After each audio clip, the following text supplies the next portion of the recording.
Welcome to Moving Conversations, a podcast for movement professionals by movement professionals. If you coach, train, or teach movement, Pilates, or fitness, then this podcast is for you. With more than 60 years of experience in fitness and Pilates, your hosts, Brian and Nora St. John, explore the science of human movement, diving deep into the facts, myths, and common misconceptions, hoping to spark thought and conversation about how we view fitness and movement. Now, let's jump into Moving Conversations. And welcome back to Moving Conversations. I'm Brian Ritchie. Joining me as always is Nora St. John. Good morning, Nora. How are you today? Well, Brian, how are you? Doing good.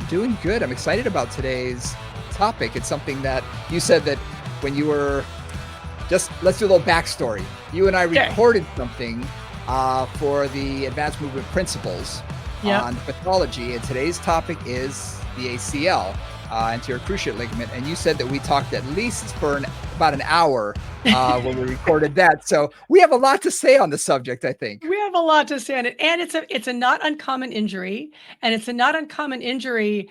This is at the knee, guys. If your anterior cruciate ligament is in our knees, and it's one that really causes a lot of trouble, right? So whether you repair it or you don't repair it, and how long it takes to recover after you do repair it, like it's a thing. If any of you have had an ACL repair or an ACL tear, you know, like this affects your life in a major way. So we wanted to just dive into it a bit. Yeah, so we're doing a little deeper dive. We talked about knees in the past, so today we're going to do the deeper dive into the ACL. I do want to tell you before we get into that, though, please do me a favor, hit the like, the subscribe, whatever the button is on the social media of your choice. Hit and say you like us. And do us a favor, even comment. The more comments we get, it pushes us up even further into people's feeds, and we'd really appreciate that. You can always get in touch with us on our Gmail account, Moving Convos, with us with an S, movingconvos@gmail.com. It's the best way to get in touch with us. But we are on pretty much all of the social media things, but we're really doing a lot with Instagram, and we have been doing a lot more video work. If you've been following us, you've seen our Anatominis have been launching every week, and we've had a lot of fun doing that, and we're going to be recording a lot more in the future. So keep your eyes open for that. And and anytime you have any questions, comments, anything you want to talk to us about, hit us up at movingconvos@gmail.com. All right. We got that behind us. Now, all right, we're ready. Let's jump into the ACL, the anterior cruciate ligament. All right. So let's talk a little bit about where it is and what it does. Yeah. So inside your knee, right, you've got your femur coming down from the top, you got your tibia coming up from the bottom, and you have to connect those 2 points, because right now they're kind of like, you know, I always think of the end of the femur as being just 2 wheels, and then the end of the top of the tibia as being kind of just a platform that those wheels roll on. So there's not a lot of inherent stability in that joint, just to start with.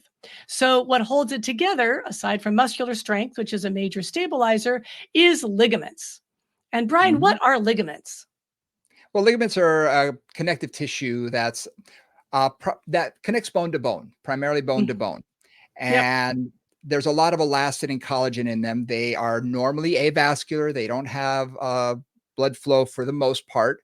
There are a few exceptions to the rule, but for the most part, they're avascular, and they are there to provide stability. All joints in the human body love to be stable. That's what puts it in the path of motion that it was designed for. So we want to have that stabilization. And in the knee joint, if you think about it, we think of it as a relatively stable joint because it's just a modified hinge joint. There's a little bit of rotation that occurs when the knee is bent. But in a straight knee position, what's really stabilizing that at rest are ligaments. Absolutely. You know? So one thing I think about ligaments, and this is just an example, so I'm going to use this as an analogy.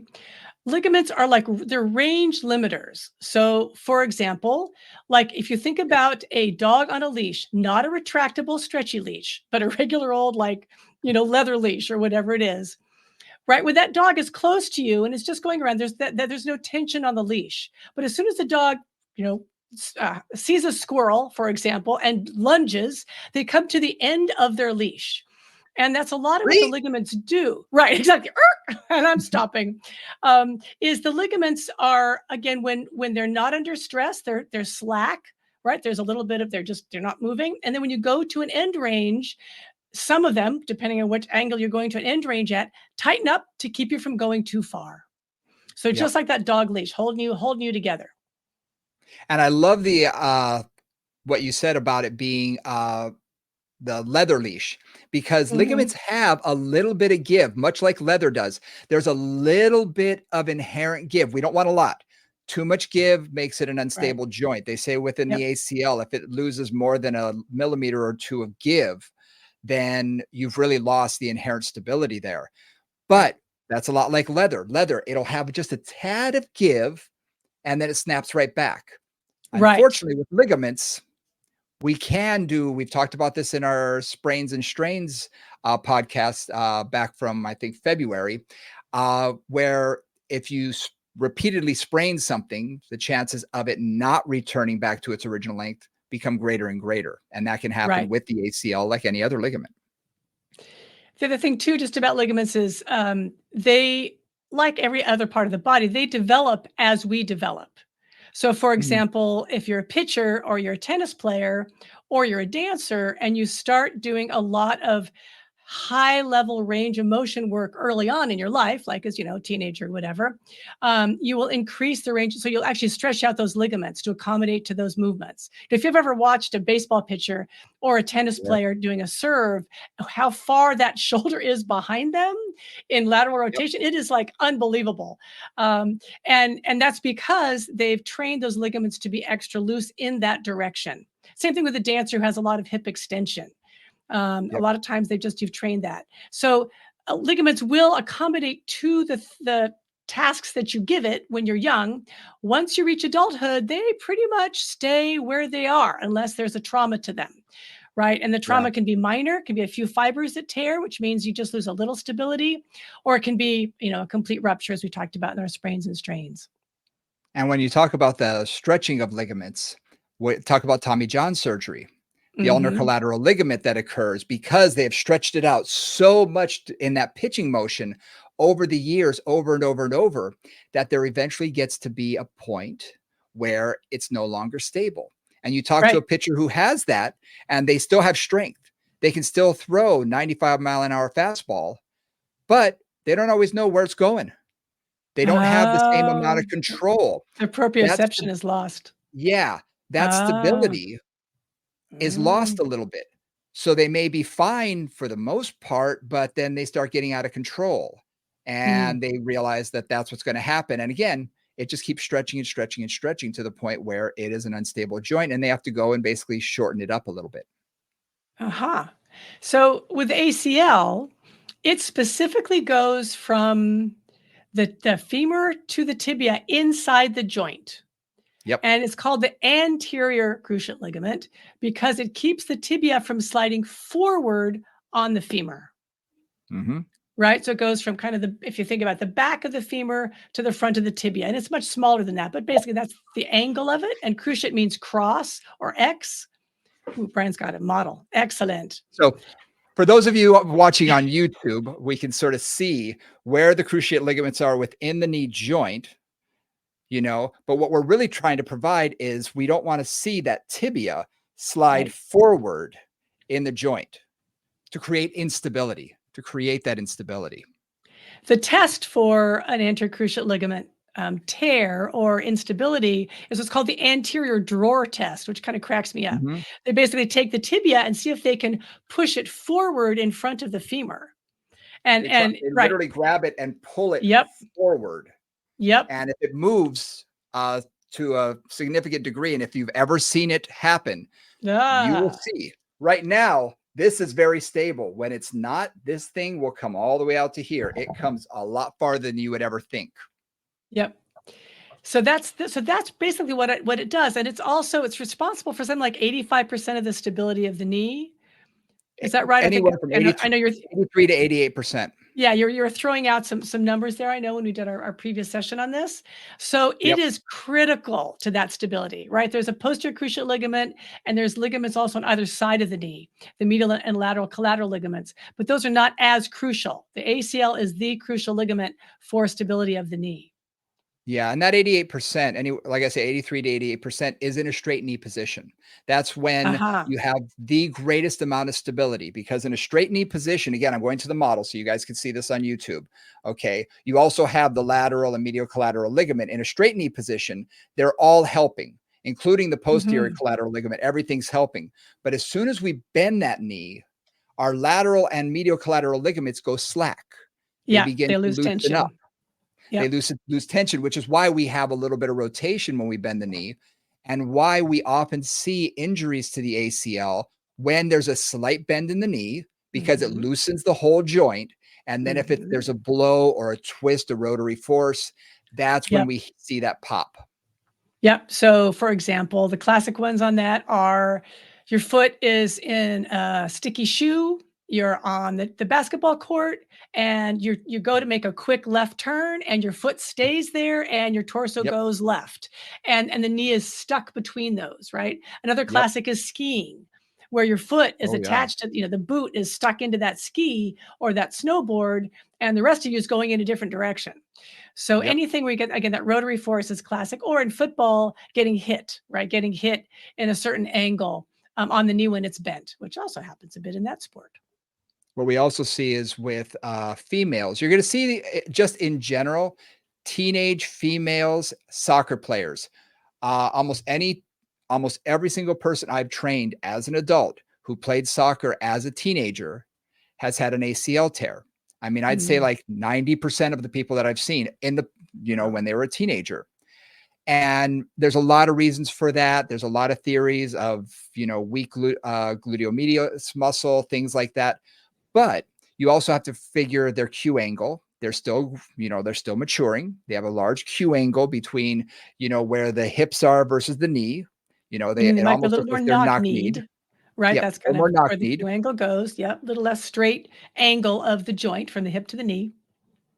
But you also have to look at the stabilizing muscles. Okay. The stabilizing muscles around the knee and the hip. When you're playing on a field, and oftentimes I hate to say this, but with female athletics, at least in the past, you're not playing on the best field. Your foot might get Uh-huh. stuck in a Right. rut. Yep. The field isn't like turf that it's perfect. So if your foot gets stuck in something and you twist around it, but your foot stays still, that rotary force, because you're cutting, pivoting, twisting, turning, that's what's going to cause that enough rotary force. And again, you don't have the same amount of stability and strength necessary to withstand that repeatedly. So eventually, one time, it's going to say, "Okay, I've had enough. This is done," and that's when it'll go. It'll be that sort of straw that broke the camel's back, but also right place, right time, Right right time. movement. And guess Yep. what? Boom. The other thing Exactly. too, there's also been a much higher incidence of ACL tears, sprains, etc., in female athletes generally, and there's also a hormonal component, which there's some debate about. But women, just in our natural cycle, have different amounts of different female hormones as we go through our cycle every month. And one of those hormones is relaxin, which is basically what's necessary at the late stage of pregnancy to loosen all the ligaments and soften them all around the pelvis so the babies can come out. And that cycles through even at a small level every month. So there seem to be periods of time during each month when our ligaments are a little bit different in tone. And I think that instability or that inconsistency, at least that's what they're hypothesizing, is part of why female athletes are more prone to injuries, particularly of the ACL. Interesting. Interesting. Yeah. My thought always went back to, I mean, you were a dancer, so you had, training very specific to what you wanted to do. You talk to a lot of female athletes, and they usually don't work with an athletic trainer in high school. Normally, the No. athletic trainer and whatnot are working with the men's team. The women's Yep. team is kind of like, well, there's the weight room. Go for it. Or You want go to lift run. weights? Right. Go Or go run. do that. Go figure stuff out. Right. Or Yeah. you just train at Yeah. your sport.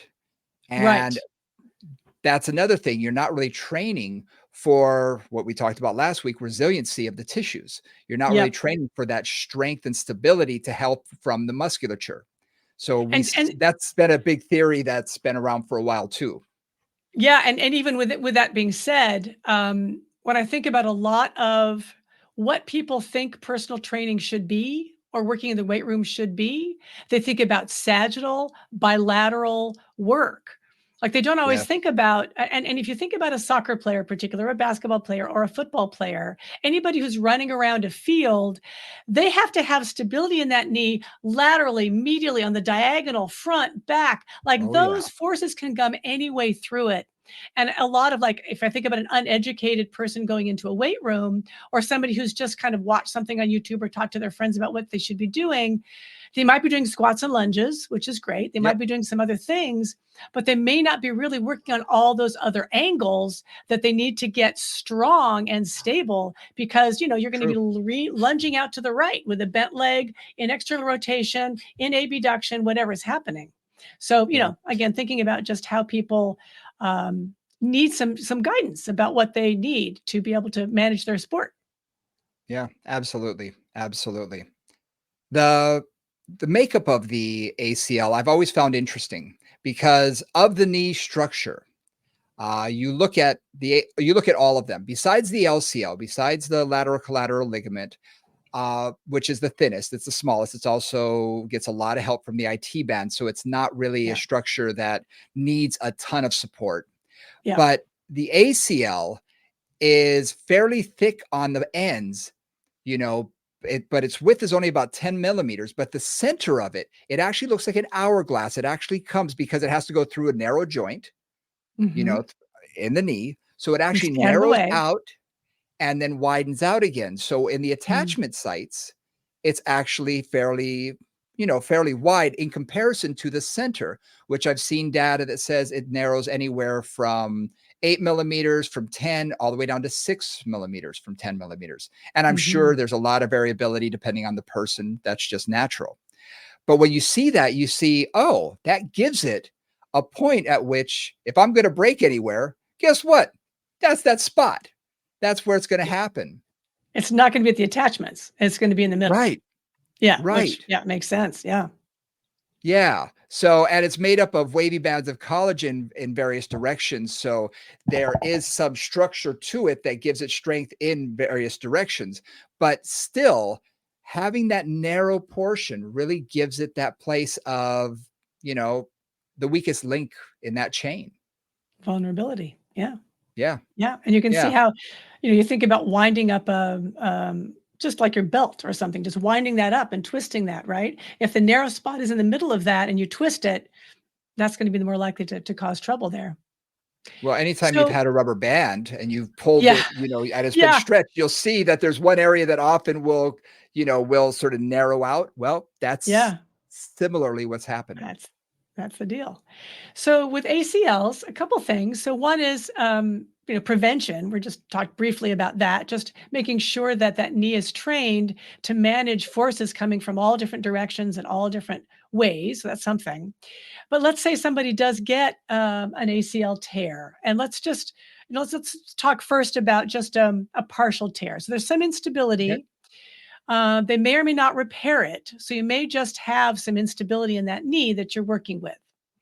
Yep. I know, I don't know about you, but many clients, I've had a lot of clients with ACL tears, and a partial one gives them a lack of confidence in that knee.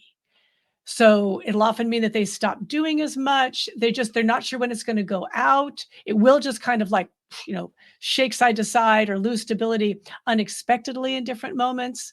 And it takes actually a lot of strength and a lot of work to really stabilize a torn ACL. Has been my experience of it. And if a Mhm. client's not willing to do that, they're not willing to have, you know, they're not likely to have as good an outcome as somebody who's willing to do some more work if there is a tear. Yeah, you need the help. You You definitely need the need help. the muscular support.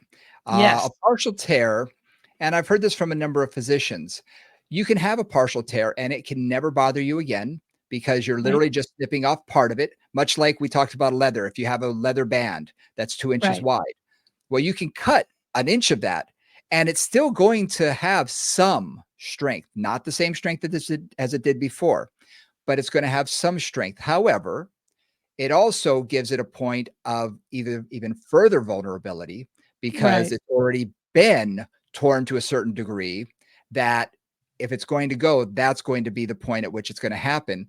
And I find it's more a lack of confidence with these people than anything Mhm. else, because the doctor's has told them, "Ooh, you better take it easy on this now, because it could just go at any time." And I think there's a fear of that, much more so than even a feeling of it. I think it's just a fear of, "Oh, I don't want to push this too much." Right, I got a vulnerable spot. I think it's both. I mean, I've seen both for sure. Sure. Um, so so with that in mind, like a lot of times what I'm working with a client like that is strength, strength, strength, strength, strength. And Absolutely. specifically, I do a lot of work on hamstrings. Like usually I Mhm. think hamstring to quad is roughly 70% quad, 30% hamstring-ish. Okay, just there's a big ish on that one, a lot of different ways that people talk about that. But the quads are generally supposed to be stronger than the hamstrings as a general Yep. rule. But in this case, the hamstrings, if you think about how they attach to the back of that tibia, they're going to be what keeps that tibia from sliding forward, right? Yes. And when they fire, when they activate, is what's going to create that stability to keep that tibia under the femur. So I do a lot of hamstring work, more than I would, way more than I would do with an ordinary client, trying to really get that strength up to almost 50-50 if I can. Yeah, and for me, I look at it ratio wise.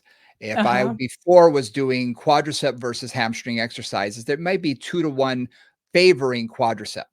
Yep. But again, we're doing a lot of, compound movement, so we're getting some Both are hamstring, but we're working. mainly getting Absolutely. Both are both are working. working. Yeah. But people forget the hamstrings are a 2 joint muscle. So if I'm doing a squat, my hamstrings are definitely working, but I'm going to feel them up higher. They're going to affect higher up. You're not going to feel it behind the knee nearly as much. You are strengthening the whole muscle, but it's not the same as necessarily like a hamstring curl where you're going to be Exactly. bringing that tibia toward the hip. And Yep. I find that's really what needs to happen in your rehabilitation. And I'll do a 2 to 1 ratio. I'll flip it and start doing 2 hamstring exercises to 1 quadricep exercise. And that way I know that I'm working enough, because we've all been there. You go to the gym, you give yourself a certain amount of time, and you're going to do the big exercises first. And then, oh, I don't have time to do that one. And Well, the 3 guess what? things you like to do. You go- Yeah. yeah, you're right. Yeah, you're absolutely right.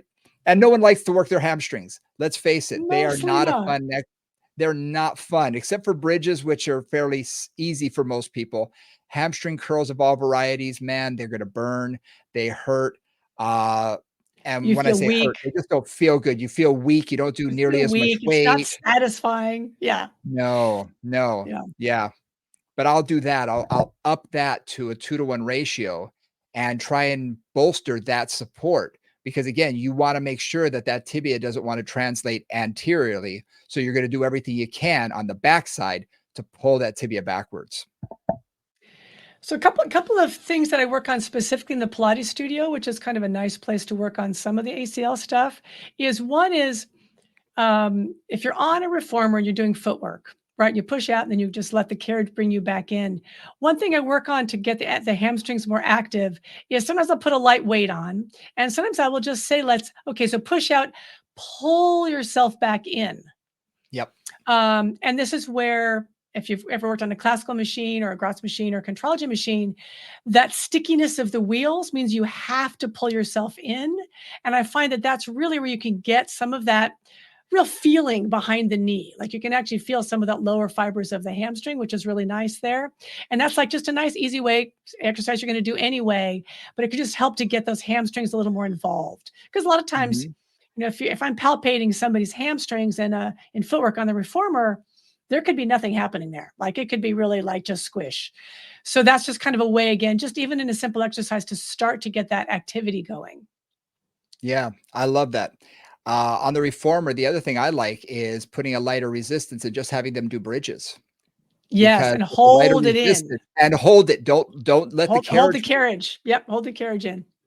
Because that hamstring, oh my gosh, I've taken some of my big athletes and put them on that and put a fairly light resistance on there. And they're looking at me like, oh, we're going to play with this machine. Okay. And they go up and the carriage moves. I said, don't move. Don't move. And it frustrates the heck out of them. They're trying to grab on with their Yes, hands. They're doing exactly. anything they can. but it gets that hamstring really firing. And then at the end, when I've done 8, 10, whatever, however many repetitions I'm going to do, I will actually have them push out while they're in a bridge and Yeah. then curl themselves back in with their hips Yeah. up higher. Exactly. Oh man, you talk about a hamstring burner, Yep. but it really targets those hamstrings. And in a general gym sense, I mean, we've got tons of hamstring, machines. You've got your seated hamstring curls, prone hamstring curls, Yep. standing. You have all sorts of options that you can do that way. One of my favorites that we do here a lot is I have a mechanic stool. You can get these. I Mhm. used to get them from Sears when there were The Sears. rollers, right? The little rolly The rollers. stools. Yeah. Yeah, and they're low to the ground because Yep. an office chair is a little too high. They're Yep. low to the ground, so you have a lot of deep hip flexion, and I just have them walk up and down the hallway. And the first time they do it, they're like, "Oh, this is way too easy." And then they turn around and they start coming back. "Oh my gosh, is this Sitting uphill? Is right, there?" so sitting on the stool and basically pulling themselves forward with their feet, right?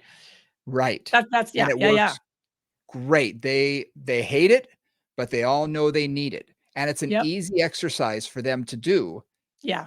and it doesn't take much mind work, and it's not like they're gonna cheat on it. They gotta walk, they gotta do it, they gotta Right. finish. Yeah. So that's one that I like to do because it's an easy exercise and it's so beneficial. And it's really Awesome. targeting the lower end of the hamstring. And again, Mhm. I don't like to say upper and lower for abs and all that kind of stuff, but you feel it more because you're really affecting the lower portion. You're doing that knee bend. It's not like a stiff-legged deadlift where you're just primarily using your hip portion of the hamstring to where you're going to feel that work as much. This you're going to feel right behind the knee, and you are promoting that knee bend. Right, well, think about it. I mean, if you're in that position or other things that you're stabilizing the hamstring at the top end on that one, right? Because Yep. you're not really changing the angle at where it attaches onto your sit bone, but you're really Yep. using the lever. So stabilizing there, using the bottom half. If I'm doing Yep. something more like a prone leg lift or something like that, it's a very Yep. different feeling. There, I'm really working on the top part. I'm stabilizing the bottom part because I'm not moving my knee if it's a straight leg Right. lift, and I'm really using more of that top attachment. So that can Yep. really vary where you're working for sure. Yeah. And how it feels. Yeah, absolutely. Yep. And I've worked with people for so many years, and rarely have I ever heard someone say they feel their hamstring burn during lunges or even stiff-legged No. deadlifts. They No, never feel no. it there. Uh-uh. But during any type of knee bend, any type of hamstring curl or Yep. It's killer. hallway walks, we call, oh my gosh, they feel it like crazy. So Yep. those are the ones I try to do for this particular reason. Right, exactly, to get that lower feeling and get that knee activity happening and the hamstring activity happening at the knee, and the bent knee is where you want the stability, right? Yep. Because to your point, when the leg is straight, it's relatively stable, and when it's bent, that's when the other ligaments go slack, and you have to work on the stability. So doing it from a bent knee position makes a lot of sense. And even that hallway walk, you can affect a little bit of what part of the hamstring you're working on, depending on your foot positioning. Yep, Because if you want to work more of the lateral side, you turn your toe out a little bit. The medial side, yep, you turn your toe in a little bit. Because you have such a large amount of knee bend, you actually can do that. You can yep. do a little bit of external or internal rotation and focus a little bit more. And I find that most people, the medial heads are a little bit weaker than the lateral head, Generally. Yep, generally. unless somebody's Now, really trained in. yeah. Now, all of these exercises are not just for partial tears, because Yes. we're going to talk now about not only a full tear, but we're going to talk about surgery and non-surgical, Yep, because we've both worked with clients who have had an ACL tear but never repaired. yep. And Brian, you said something, so let's bring this right up. So you said you'd been reading Okay. some research Yes. about, right? About Yep. actually ACLs repairing themselves, which is the first I'd heard about it. So that was kind of an It's interesting.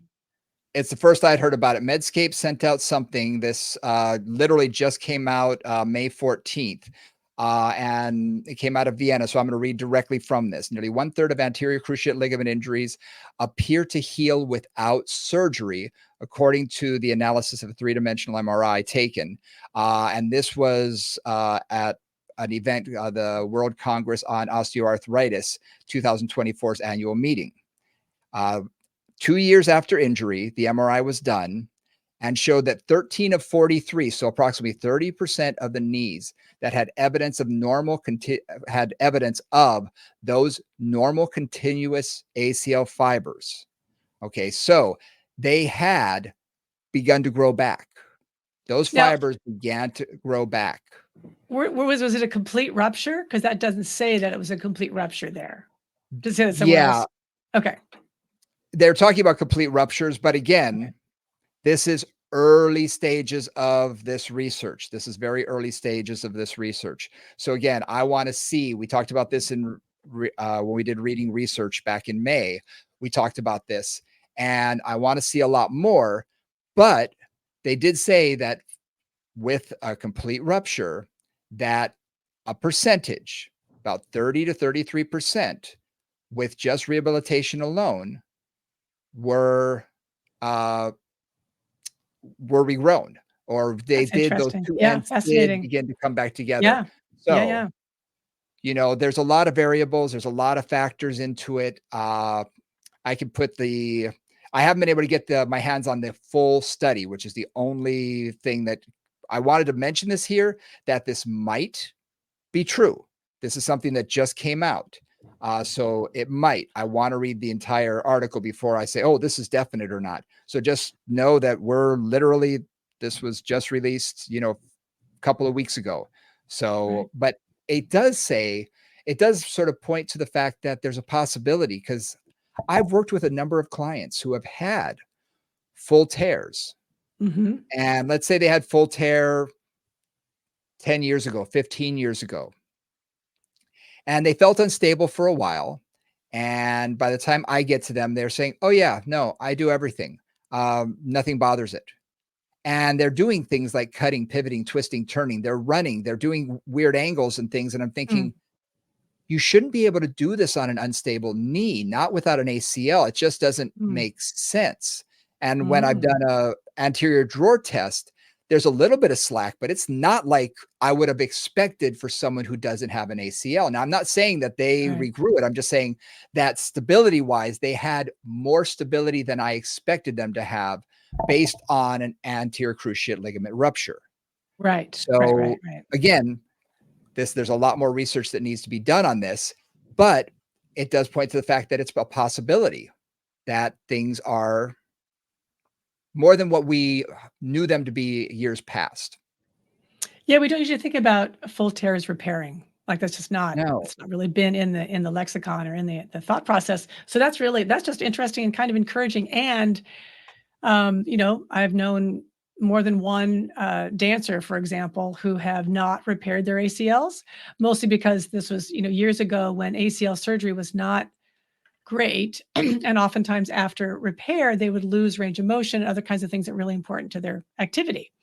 Now, those people who took that path, especially as a professional dancer, worked their behinds off in terms of strength. I mean, they were in the studio 2 hours a day, every day for the rest of their career. Honestly, most of them.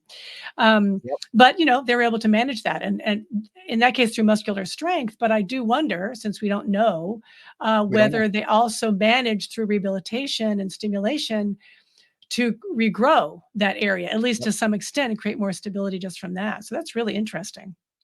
And you mentioned something. We talked about this very briefly before we started recording this morning, about creating a scaffolding fascially, Mhm. basically, of the connective Yeah, tissue. Now, yeah. anytime you have a ligament, you're going to usually have an artery that's piggybacks it. That's how I've always learned it, that you're going to have something that sort of piggybacks it. And when we see an ACL rupture, what normally happens is we see a lot of inflammation immediately, because you hear the pop, you hear the snap. The first thing in the ER, or where your doctor's going to do, is want to draw blood, or is going to want to draw fluid out of the knee and look to see if there's blood in there. Because if there is, there's a great likelihood that both the artery and the ligament have ruptured. Mhm. I Is there a possibility that some structural anomaly has happened, that maybe some, like you were saying, some scaffolding is growing back, or that there's a healing process that occurs? I don't know. It was interesting how you described that. Well, when you look at, I'm thinking of Jean-Claude Guimberteau, who's a French orthopedic Mm, surgeon, and he has this wonderful, wonderful video. I think you can find it on YouTube called "Strolling Under the Skin," and he wonderful. shows it's really great. But one of the key things I'm thinking of this is I'm talking as I'm thinking. I'm thinking as I'm talking. So see how this goes. But basically, one of the images that he uses there, which is really cool, is looking at how there's this very fractal, kind of three-dimensional fibrous structure between, let's say, the ligaments and the tendon, or the ligaments and the vessels, blood vessels, and the nerves. All those things are kind of in this tissue that has a lot of mobility to it. Because as I'm moving, like if my blood vessels can't stretch and move as I move my arm, I'm going to be popping them. Right. That makes sense. Right. I don't want to snap them. And they're going to be shorter. They're going to be kind of crunched up here and elongated here. So I'm just moving my arms to show that. So when you think about that and you think about this complex collagenous structure that encases all of these structures and allows them to glide around each other and accommodate for changes in length, you have a collagen matrix there already, Hmm. which is just interesting. I hadn't thought about that till this moment, but if that collagen matrix then becomes the matrix that can rebuild, scaffolding that you can rebuild the ligament on. That's, I'm making stuff up here, people. Let's be really clear on that. But it makes sense when I look at that model of how the collagen fibers work around those structures, that you could then use that as a scaffolding to regrow the connection between point A and point B. And the thing that I was thinking about is we talked about this before. Everybody's variable. Every human Yeah. being has Yep. We're a all different. different amount. We're all different. Okay. So if I tore my ACL, you tore yours, mine may be completely away from each other. They may, I mean, never shall the two meet again without surgical. And others may be like this. They're Little fringy, mostly little yeah, little fringy kind of, fringy bits that are close to each other, close enough to bridge that gap, like we do with right. every time we like, cut ourselves with a knife or anything else. What does our body do? It throws collagen at that area to bridge that gap. I mean, that's what the body does to heal any wound that we have. So presumably So that's something like that could be happening here as well. it's possible. Anything's possible in this situation, which is why we wanted to introduce it and say, look, there's a possibility, which is unless you are an athlete who needs to rush back to playing their sport, and the sport involves a lot of pivoting, twisting, turning, all of that, then I think surgery is very smart. But as this article says, maybe there's not a rush necessarily to go into that. If that's not part of part of your sport that you need to have that, and again, this was after 2 years they saw that there was some, that it was back intact in some way, shape, or form. And again, we don't know how strong, because we both know with connective tissue, sometimes, after a tear, Yeah. things grow back stronger, and other Yep. times they're kind of Not so weakish. much. So Yeah. we don't even know that. There's so No. much more to be learned from this. Hmm. But it's just something that we wanted to sort of introduce as a concept, because as you've worked with people that I've worked with without an ACL, we do have to limit some of what they do just because they don't have that same amount of stability as someone who has an ACL.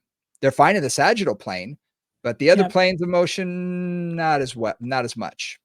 Right, and they may wear a brace. I mean, there may be things that they do when they're in a vulnerable situation, just to protect themselves. Whether it's a brace or whether it's just limiting their activities or whatever, depending on where that person's going back to.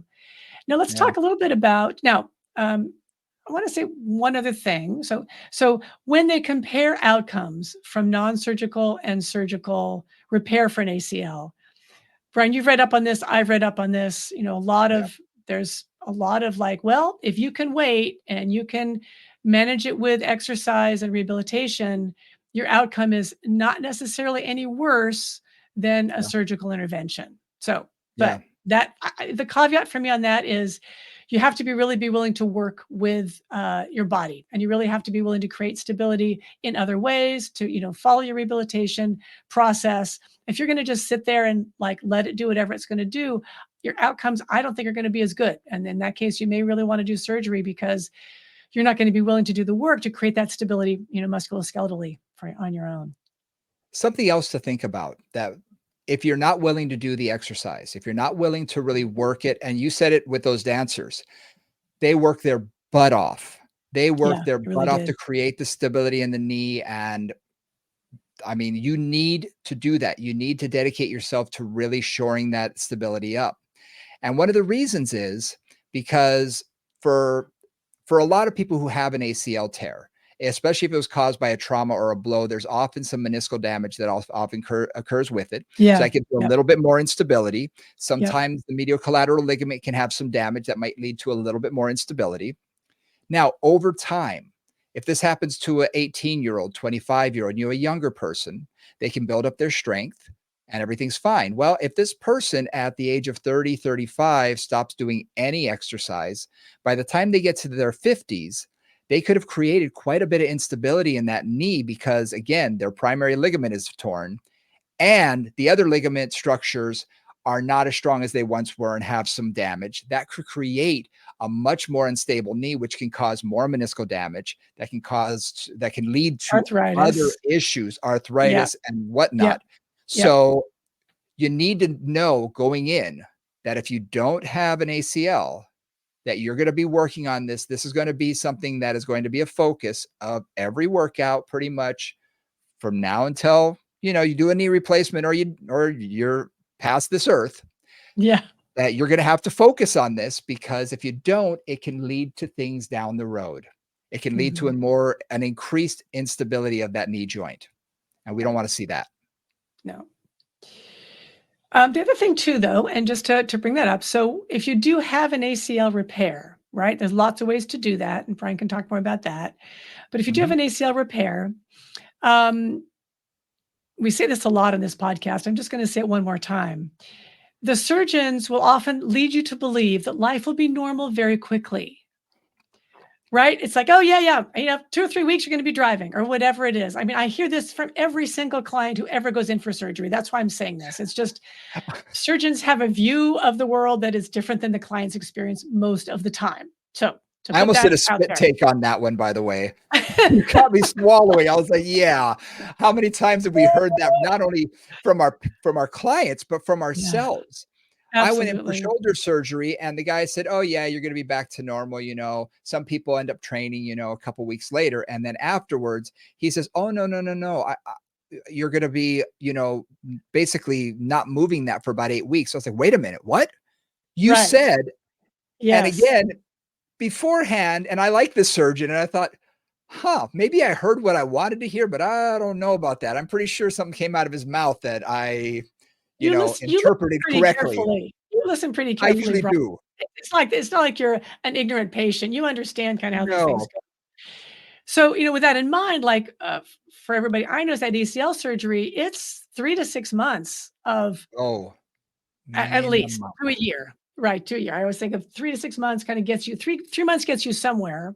6 months gets you to the point where, okay, you're starting to really feel like things are getting better. And then it really takes a year before you feel like, maybe, "Okay, I'm good, I'm confident, my range of motion is back," all those things.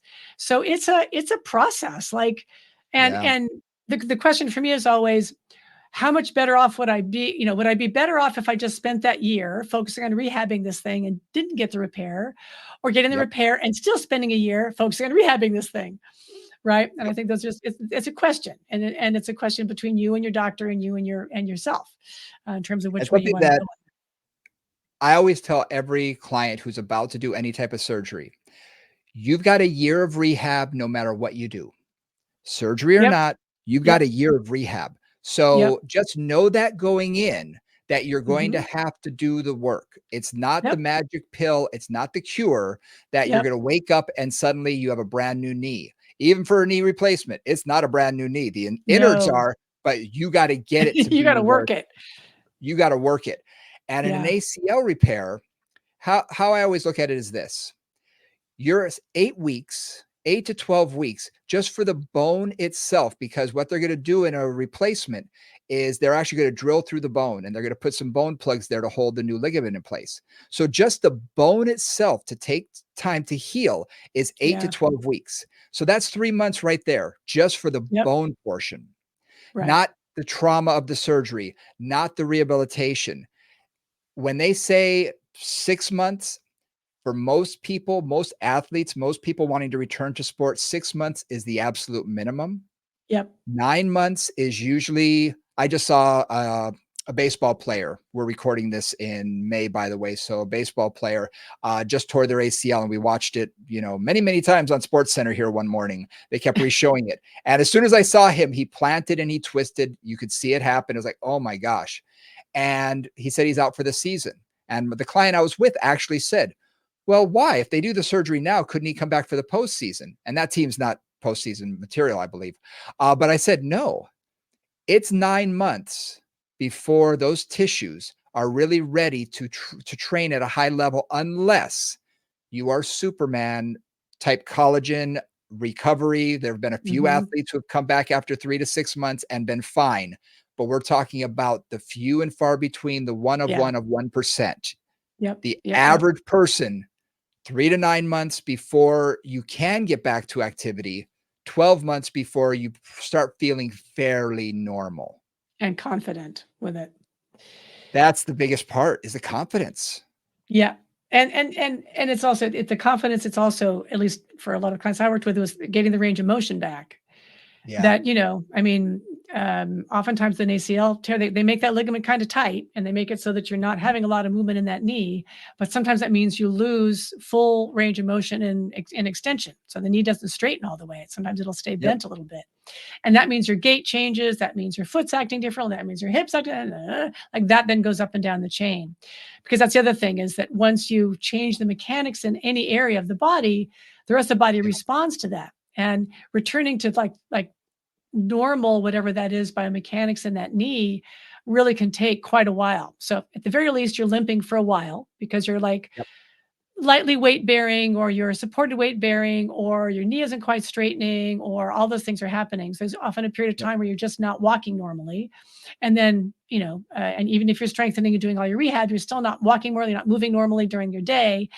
And you're working a lot harder on the other leg in all those situations. And it takes really a time for all that to get balanced back out, and to be able to walk relatively normally, and again, start to really balance the forces through the body again.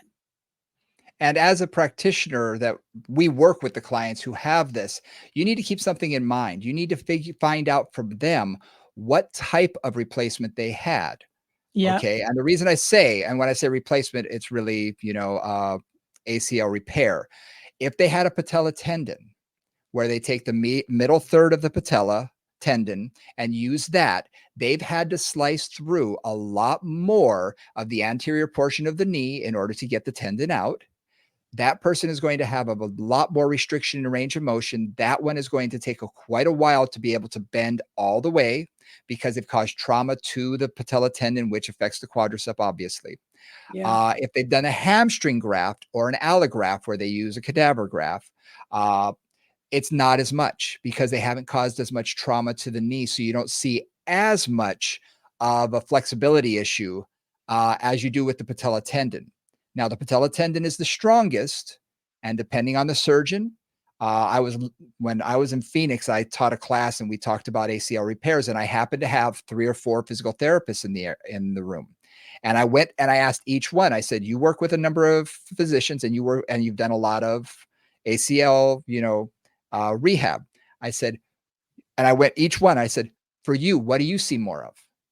And most of them said hamstring. One of them said, we almost always only see patella. Mm. And I said, where are you? She was at a ski town.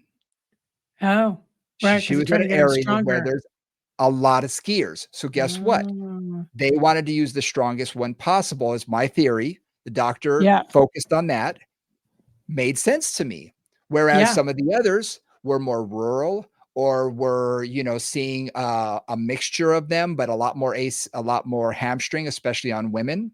And so it's kind of like interesting that the skiers, because they require a lot more stability for their sport, for what they Yeah. want to do, Absolutely. they use the stronger. So it's just something to keep in mind. Not that the hamstring is a lot weaker, but they say that immediately after surgery, the patella tendon graft is going to be 125% as strong as the original. Now, Mm. again, that's day one. over time, there's going to be some stretching and all of that, but we're just saying day one, that's what they measure. It's measured at. The hamstring is about 90% as strong, which is still plenty, still plenty. And the allograft, I haven't heard any numbers on that, but it's got to be plenty strong. So whichever they choose, we just need to know as the instructor what we may need to work on. If someone comes in and they say they had the patella, I want to make sure that they're going to have as much knee flexion on both legs. They try to get them as close as possible on both sides, because that flexibility can make a difference, especially when you're out on a field. Mhm. Absolutely. So You when know, I think about, I think about just exercises for my post rehab, my post surgical ACL people. First of all, some of that, depending on the circumstance, and with the American healthcare system, who knows what's going to happen. But yep, oftentimes they're with a physical therapist for like 4 to 8 weeks often, and you may not be seeing them in that initial phase. That's good, because you kind of want yes, somebody who can do a lot of manual work, who can get that range of motion back, who can really keep things going. Once you yep, start to work with them, which is typically like the 8 to 12 week mark, has been my experience, although again, yep, St. Francis would often work with dancers much sooner than that. And at that point, it's like I'm working on basic quad and hamstring strength for sure, and hamstring strength, like we talked about, even though that repair is in place. And I start with that. I make sure that they're not swelling too much afterwards, right? I try to figure out what's tolerable and slowly and yep, progressively build that up, try not to cause irritation. Once that's pretty stable and feels like I can get decent resistance on that, then I really start to add in lateral work, right? Even if it's very simple, even mhm, if it's just like, for example, on the reformer, side legs, standing leg springs, right? Just standing legs going yep. in and out with a light spring, just to get that movement in that lateral position, and then changing with parallel, turned out, etc. Because I want to get them stable in those unexpected planes, right? I want to make sure they're Yes. not just working sagittally, but they start to get, when they're stable and comfortable, when they start to get comfortable in those other ranges. That's kind of where I like to work a lot. I love focusing on the gluteus Mhm. medius. To me, that is the unsung hero of the knee. That is a primary stabilizer of the knee. Yep. Even though it's so far away, it stabilizes it because it is partially responsible for the tracking of that femur, keeping it straight and not internally rotating, making sure that it's moving properly. So Yeah. the gluteus medius, you need to work. And like you said, if all they do is train in the gym sagittally and then they try and go out and play soccer or ultimate or whatever their sport may be, volleyball, whatever, and they're moving side to side, they're moving in rotation, they're twisting, turning, all of that. If they haven't trained for that, then you're doing them a disservice, and they're Absolutely. going to have issues. They're going to Yep. have issues. Yep. And that, I find, is one of the things that we talked about a second ago that I find is the hardest thing to work with some of these clients, is getting their confidence level back. Because Mhm. if they don't have confidence, they are always worried that their knee is going to go out on them. So they Yep. baby it, they favor it, and that Yep. can lead to not trusting it. Yep. But if you're training them in a way that they're doing that pivoting, twisting, and hitting it from all angles, it does help to boost their confidence at least a little bit, that they're training in all of those. So they're moving side to side, they're doing side shuffles, they're hopping on one foot side to side, they're doing skaters, they're doing all sorts of things that are leading them back to, oh yeah, this feels more like what I'd be doing out there on the field. Exactly. And that can lead to increased confidence, and that's what you want. You want them to Yep. be able to trust that knee, because if Yep. not, they're never gonna be 100%. I find Yep. that up here will limit them a lot more than the actual knee itself, Exactly.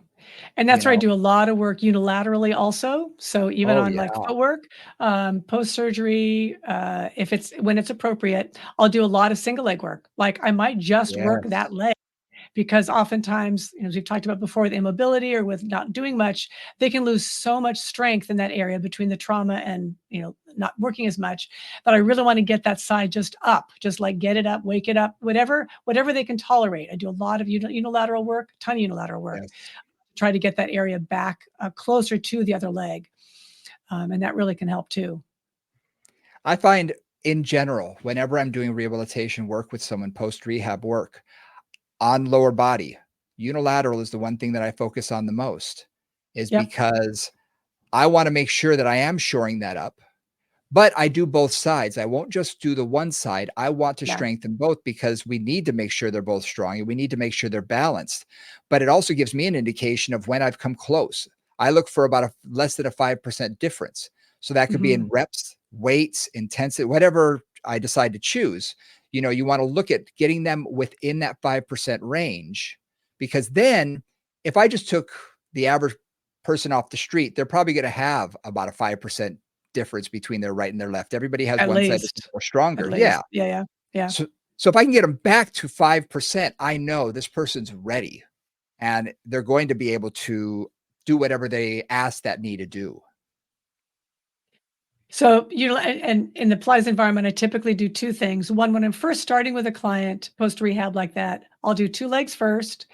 Then I'll often do unilateral on the better side, the uninjured side, because what I want them to do is just neurologically pattern what that feels like. Then I'll Sure. do Yep. the injured side. I'll do that for a while. Then I'll start to do injured side, not injured side. And I'll just do an extra I rep, like an that. extra set on those. It's a really nice, easy way to do that. Mhm, But a lot of times I'm trying to just put that old that old motor pattern mhm. back in their body from the leg that isn't injured and kind of how that moves and how that feels. Because you'll often see like one leg's, the uninjured leg's going great, the left leg comes up and it doesn't know what to do, right? It rolls Yep. out, it rolls in, it like the knee wobbles around, like it's just not sure how to find that pattern again. I like that. I like that a lot. Now, I do want to talk about contraindications too, Yep. because there's one primary contraindication, and we call it open terminal chain knee extension. Open chain terminal knee extension. That's the proper phrasing. And what that basically means is if anybody's done a leg extension machine where you're sort of sitting on a machine and you're extending your leg out, there's no connection to the ground. Right. That's And open you've got chain. on top of your ankle, right? Like a lot of times you've Right. got like a bar in front of your ankle and you're lifting that up. And it Or pushes even you a into leg weight. hyperextension. Yeah, right, Right. exactly. Yep. Exactly. And what they showed on a strength graph is that the shear force in the knee, as the leg is going up, as it approaches 45 degrees, the shear force doesn't change that much. Past 45 degrees, it starts to increase. And that last 30 degrees, there's a ton of shear force on the knee. And can you imagine when when your leg is perfectly straight and you have a weight distal down by your ankle, pushing down toward the ground, and your quadricep is trying to pull that up? You're basically pulling that tibia forward. You're basically taking that and trying to drive that tibia forward, stretching out that ligament. And that's what we want to avoid.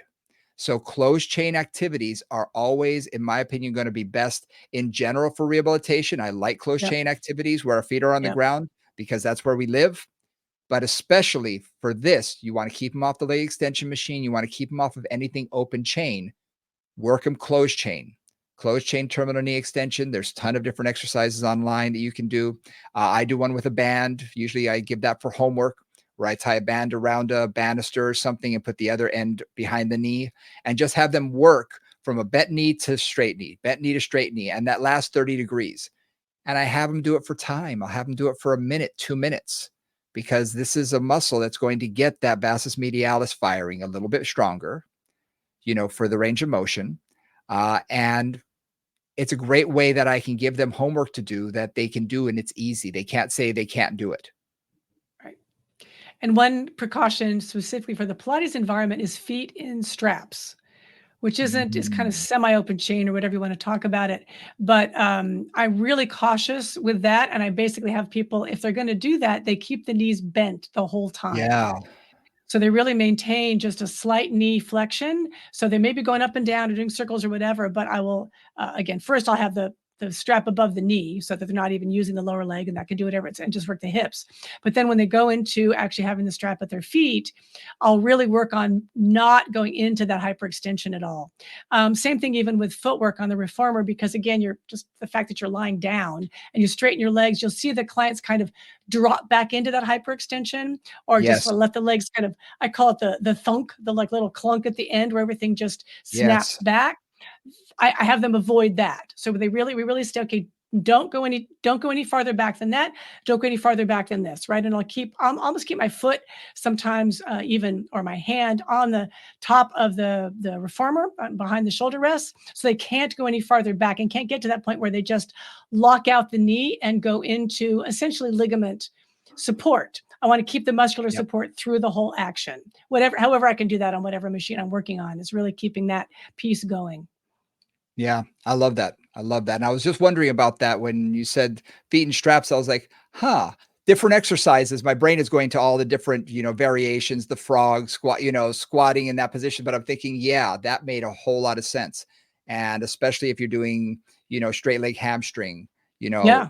in that Yeah. position, Just you're really yeah. providing a lot of, if your knees are locked out, oh my gosh. But as soon as you bend your knees, those hamstrings begin to take up some of that strength and some of that They're doing the job. stability. That's wonderful. That's a great idea. That's a really good idea. Yeah. Good. So we got only a couple more minutes here.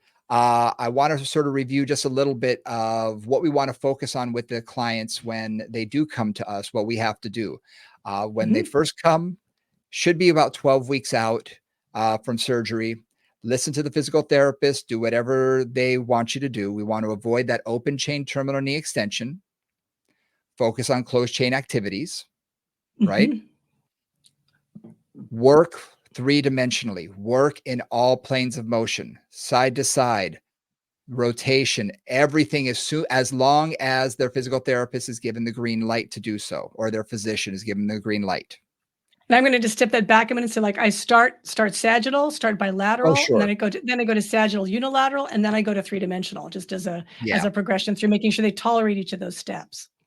absolutely. You want to make sure that they are making those steps. You don't want to jump into something way too difficult right from the get-go. And again, Right. the doctor and physical therapist is going to give you some good indication of what they're capable of. Because I've had Yeah. some people 12 weeks out, the PT tells me anything, nail them, they're fine, train them hard. And I've had others who say, okay, this person, we really want to just focus on hip extension for a little while. We Yep. just want to focus on, their hamstrings for another 6 weeks or so. And then we'll start to, so it all Yeah. depends on the individual. So Yep. by the time they get to Absolutely. you, having the PT or the doctor give you the green light on what to do will help. And then if you have any questions, get their email address, email them and just say, they've progressed here sagittally. They're doing their side lying leg raises. They've been doing all of their glute med work. I'd like to start them with closed chain glute med work. I'd like to start them with this or that. If you get the thumbs up, even better. Even better. That takes the responsibility purely off of you and gives you someone else who's looked at their body and be able to agree with you and say, yes, now's the time to do that. Yep. Absolutely. Absolutely. Cool. So anterior cruciate ligament issues. Hopefully Yeah. this has been helpful to you. There's a lot of things we've talked about, both for people who just have tears, a little bit of prevention, a little Yep. bit of post-surgery, some conjecture time, some theory based on some new ideas. Yep. So thank you guys for joining us. Yeah. Thank you. We always appreciate every listener we have. We also really appreciate every like, every comment. Comments are really important to boost us up in people's feeds. Like, subscribe, get the podcast as soon as it drops every week on Tuesday. If you like what we're doing, please let us know. If you have any questions or comments, our Gmail account's the best way to get in touch with us. movingconvos@gmail.com is the best way. We do respond through Instagram, but not as quickly. The email, I will say, we will respond a lot faster. So hope you guys learned a lot. I know it always inspires me every time we have a conversation like this and I get to pick Nora's brain a little bit. So hopefully you guys learned a lot too. And for Nora St. John, I'm Brian Ritchie. We will see you next week. Bye, guys.